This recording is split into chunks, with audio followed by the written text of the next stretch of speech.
一時期、母の長電話が嫌だった。今、母と長電話をしたい。昔々、あるところに、お母さんとその息子の少年がいました。ある時お母さんは少年に聞きました。大きくなったら何になる？息子は答えました。一等賞になる。お母さんは再び聞きました。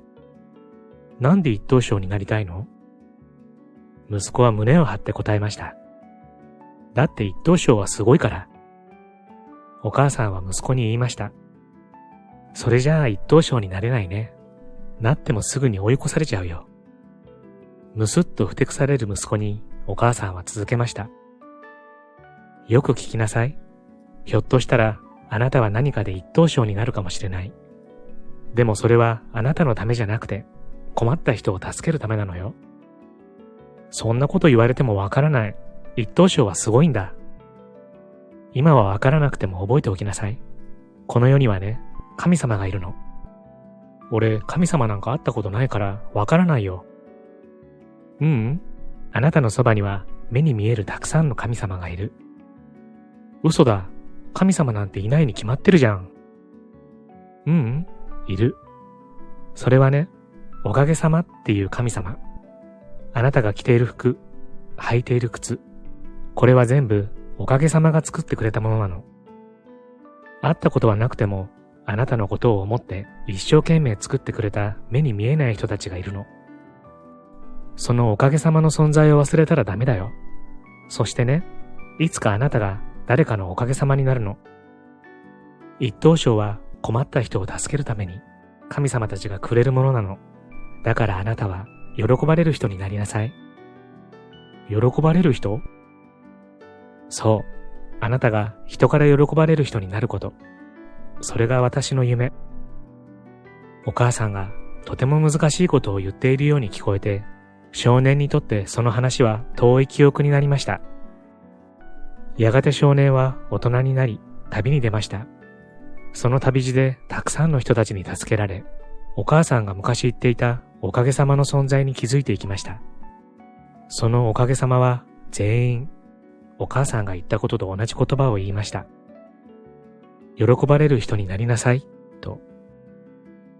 これは、そんな母と息子の物語。こんにちは、ハピケンことハッピー研究所のショウです。今回は、喜ばれる人になりなさい。母が残してくれたたった一つの大切なことという本をご紹介します。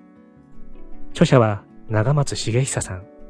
彼はわずか3坪のたこ焼きの行商から商売を始め、今では口コミだけで全国から多くの人が集まる大繁盛店を何店舗も運営する実業家。同時に自身の経験をもとにした一流の人材を集めるのではなく、今いる人間を一流にするというコンセプトのユニークな人材育成法で、全国で多くの講演、セミナーを行っています。そして執筆業では、人は話し方が9割という本が2020年、2021年と2年連続年間ランキングで日本一に輝いております。斉藤ひとりさんの末っ子弟子ということで書籍も出されており、ご存知の方も多いと思います。そんな彼が人生で一番大切にしている考え、それは彼の母が残してくれたたった一つの教え、喜ばれる人になりなさい、だったそうなんです。本書は長編ノンフィクションで、長松さんのこれまでの人生と母との関わり、家族、人との愛情、友情、尊敬などが凝縮されているような一冊なんです。自己啓発、子育て、家族愛など、読まれる方や読む目的によって、いろいろなものが得られる内容だと思いますし、何よりも温かい本だと感じました。本動画ではこの雰囲気をご紹介したいと思いますので、ぜひ最後まで見てみてくださいね。ハッピー研究所では幸せになるためのいろいろなノウハウをご紹介しています。よろしければチャンネル登録していただけると嬉しいです。運は変える？茂久、知ってる？運って変えるのよ。僕の母、長松辰巳はこうした一見おかしなことを大真面目に言うタイプだった。この世には目に見えないお金があるの。そのお金はね、徳っていうのよ。俺は目に見えるお金がいい。目に見えるお金も買えるお金。それをね、得っていうの。いつものように右から左に話を聞いている僕に構わず母は続けた。毎度同じ話なので次にどんな内容が来るかはすでに分かっている。その得はね、喜ばれることをしたら1個貯まるの。そしてね、人に気づかれないように喜ばれることをしたらさらにボーナスがついて10倍貯まるのよ。親の積んだ徳は子供に流れるの。だから私は喜ばれることをたくさんしてあなたたちに徳を流すからね。母さん、俺、だから目に見えない徳より目に見えるお金がいいって。あなたもまだまだ子供ね。まあいいわ。いつかわかる。だから私は喜ばれる人になるために今日も仕事をしてくるから、自分で何かを作って食べてね。いや、今もう夜の8時だよ。腹減った。そう言うと僕と弟を無視して、母は自ら経営するギフト屋へ降りていった。僕たちの毎日はこんな感じだった。あなたたちのために徳を積む。これが母の口癖だったが、幼い頃、この徳という言葉は僕たちにとって母が自分の仕事をやりたいための方便だと思っていた。トイレの教え。ある日、母はこんな紙を書いてトイレに貼った。重久くん、浩二くん、今日も一日たくさんの人たちのおかげさまで楽しい一日を過ごせてよかったね。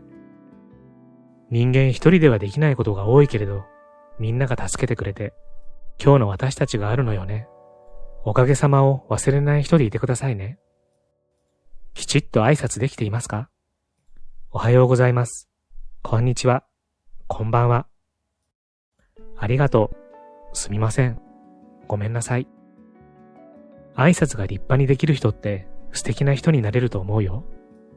お父さん、お母さんの大事な宝の2人だから、どうぞ立派に成長してください。お父さん、お母さんより。人間は環境の生き物であるということがわかる今となっては、徳、利他、感謝という言葉が僕の中で無意識にインストールされたのは間違いなくその時期であって、それはやはり母の影響が大きかったのだと思う。母を中心として家族一人一人が好き勝手に好きなことをやっている家ではあったが、それなりにバランスは取れていた。お母さん向けのすごい教育論。母は独特の目線を持っている人だった。お坊さんの資格を取って悩める人たちに向けていろんなカウンセリングをやっていた。仕事や人生、考え方を提案しながら、時にはずっとその人の話を聞いたり、時には厳しく諭したりしながら多くの人に向き合っていた。その中で際立って印象に残っていることがある。相談相手は子供のことで悩んでいるお母さんだった。内容を簡単に説明すると、子供が引きこもりになってしまい、子育て勉強会に行ったところ、本人の自己肯定感が足りていないから、とにかく褒めて育てなさいと言われたらしい。この悩みに対する母の回答に僕はびっくりした。とにかく褒めろってどういうこと？何があってもいい面を見なさいということでした。それをしたら子供をダメにするんじゃない？え？端っこで説法を聞いていた僕も、そのお母さんと同じく、と思った。最近思うんだけど、どんなことでも褒めなさいっていう理論があるけど、私はそれはどうなんだろうと思うのよね。家ではそれで通用するかもしれない。でもね、私は子供はいつか社会に返す存在だと思ってるのよ。社会に返す。確かに僕と弟はそう言われて育った。その言葉になんて冷たい母親なんだと思ったこともある。そういう意味では自分の子だからと甘やかされた記憶はあまりない。お世話になった人にちゃんとお礼は言ったか、筋道は通しているか、恩を忘れていないか、自分の我ばかりを通そうとしていないか。子供の頃は鬱陶しかったが、その鬱陶しい教えが社会に出て驚くほど役に立った。母は最初から僕たちを本気で社会に返すつもりだったのだと思う。何でもかんでも褒めてばかりいたら、いつかその子は褒められないと何もできない子になるわよ。ダメなことはダメってしっかりと言うのも愛じゃないのかな。子供を信じているからこそ厳しいことも言えるのよね。なるほど。確かに信じていない人に厳しいことは言えない。でもその勉強会で厳しいことを言ってはいけないって言われたんです。うるさく言ってはダメだと。あなたは聖母マリアになろうとしてるの？まさかそんなすごい人になろうなんて。お母さんってね、何千年も前からうるさい存在だったのよ。当たり前よね。自分のお腹を痛めて産んだ子なんだから。そんな何千年もたくさんの人ができなかった聖母マリアみたいな存在を目指す方が無謀じゃない？これには笑った。そして今、子育てで悩んでいるお母さんに僕がこの言葉を言うと結構ハッとする人が多いが、実はこれは母のパクリだ。お母さんはそもそもうるさくて当たり前。どんなことでも褒めなさい系の話に疑問を持つのはその理由からなのよ。子育てに悩んで、その上褒められない自分にまた悩んで、母親自身が自己肯定感を失ってしまったら、結局一番かわいそうなのは子供だよ。それより他にやることがあるでしょ？辰巳さんはどうされてるんですか？私は母として3つのことだけを決めてるの。どんなことですか？ちょっと間を置いて母は答えた。1つ目は子供に対する心配をする時間があるなら、それを自分の好きなことをやる時間に変えること。その姿を子供に見せれば、子供は将来そうやって楽しく生きることができる人間になるって信じてるから。僕も思わずメモをした。そのノートは今でも手元に残っている。2つ目は、子供がどんな状態であっても、お母さん自身が自分の機嫌は自分で取りながら明るく生きること。確かにあなたはいつも明るいです。そんな誓いを持ってたんですね。そして3つ目が、何があっても子供の味方で居続けること。何があっても子供の未来を信じること。息子が言うのもなんだが、母の言葉に矛盾はなかった。いや、むしろ、母はこの言葉に沿って生きてきたのかもしれない。厳しい時は家出したくなるくらい厳しかったし、どんな時もいつも明るかった。そして何があっても僕たちを見捨てなかった。あんたのこと信じてるよ。大丈夫よ。あなたならできるから。母のこの言葉は年齢を重ねるたびに今も深く心の奥に響いている。父からの電話。その頃の僕は人材育成事業として全国を講演で回り、その流れで始まった執筆業も累計で80万部に到達し、出版スタジオのプロデュース作品も30作を超えるようになっていた。新しく出店した2店舗とも順調に滑り出し、一息ついた頃、久しぶりに父から連絡があった。重久、久しぶりだな。そっちは順調か？うん、おかげさまで調子いいよ。そうか、よかった。父はそう言ってしばらく沈黙した。普段ないことなので少し嫌な予感がした。実は大変なことが起きた。何？直球で言って。辰巳が癌になった。一瞬詰まったが、僕はすぐに気を取り直した。そもそも30年前も母は癌になった経験がある。しかも今の時代、60歳を超えれば人は何らかの故障を起こす。2人に1人は癌になる時代なのだ。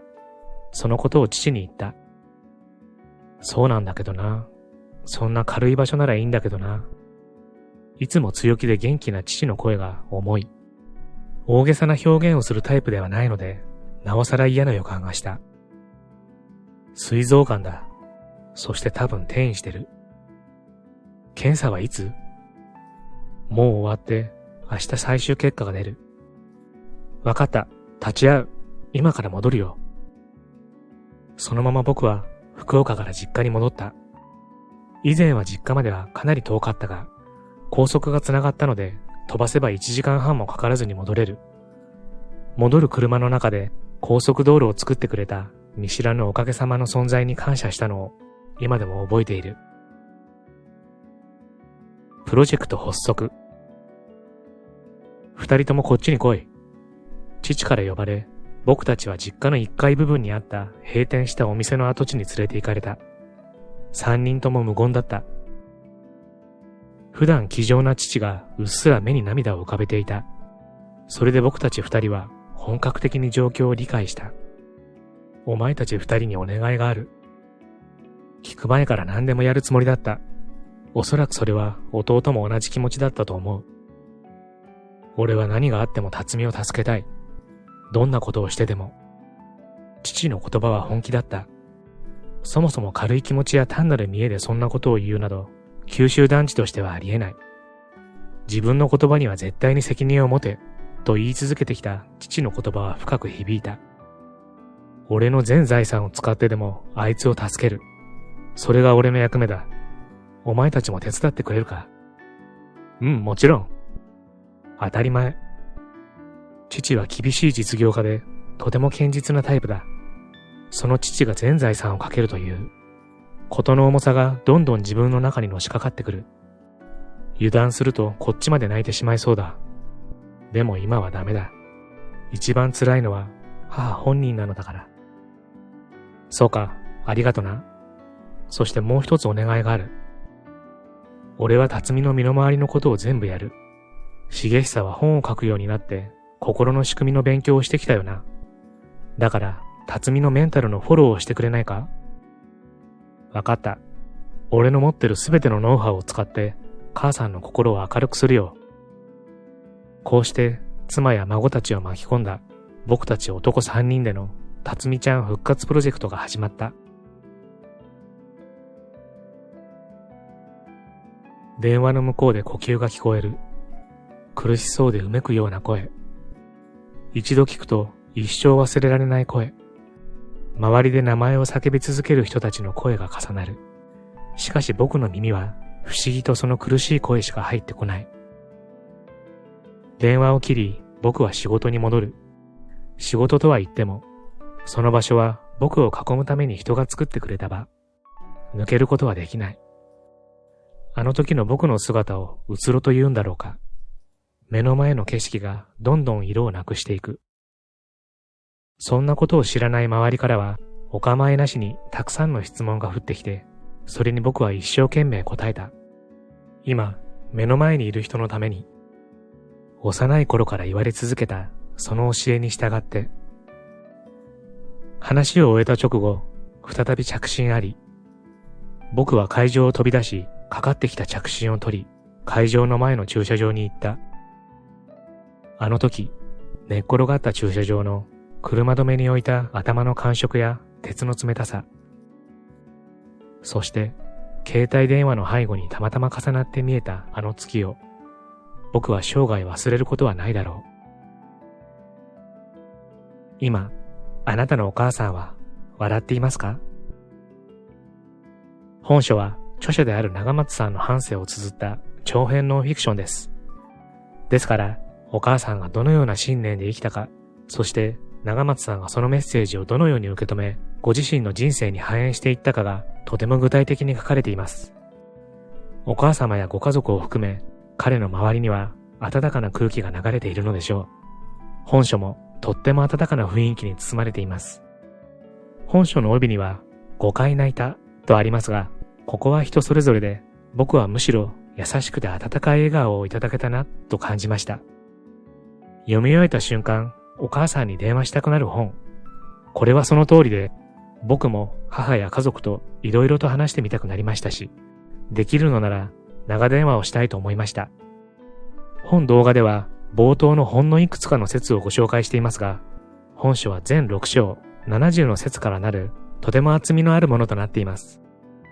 また、長松さんの書籍については、人は話し方が9割や斉藤ひとりさんとの書籍等を今後もご紹介していきたいと思いますので、そういった意味で読まれておいてもいいかもしれません。気になる方はぜひ読んでみてはいかがでしょうか。最後までご視聴ありがとうございました。これからも皆様の幸せづくりに役立つ情報をまとめていきたいと思いますので、チャンネル登録や高評価をしていただけるととっても嬉しいです。また次回の動画でお会いしましょう。皆様に幸せが届きますように。